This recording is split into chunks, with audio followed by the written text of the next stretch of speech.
ఏంటే మళ్ళీ ఆడబిడ్డా కన్నావా? ఇది వరుసగా మూడోసారి ఆడబిడ్డ. ఈసారి మగవాడిని కంటావు అనుకుంటే మళ్ళీ ఆడపిల్ల కన్ను.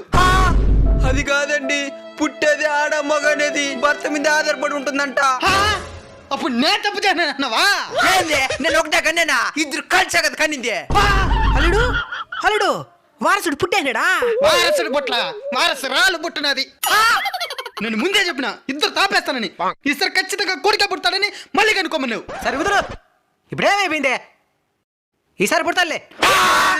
నేను కూడా అదే అనుకుంటున్నా. కొడుకు పుట్టేదాకా నీ అవ్వ తగ్గేదిలా. ఏమండి, ఈ ముగ్గురు పెంచేదానికి మన స్వామితి సరిపోదు. నాకు కూడా ఆరోగ్యం బాగలేదండి. అల్లుడు ఆ బ్లడ్ చెప్తాది, నువ్వు కానీ. ఏంద్రా కానిచ్చేదా? ఈడేమో తగ్గేది లేదంటాడు, ఓడేమో కాని అంటాడు. మిస్త్రీ ఆడుకున్నారా నన్న? కొడుకుల మీద ప్రేమతో ఆడబిడ్డలు తక్కువ చేయొద్దండి. ఎక్కువ సంతానానికి మీరు ఇబ్బంది పడద్దండి, దేశాన్ని ఇబ్బంది పెట్టద్దండి.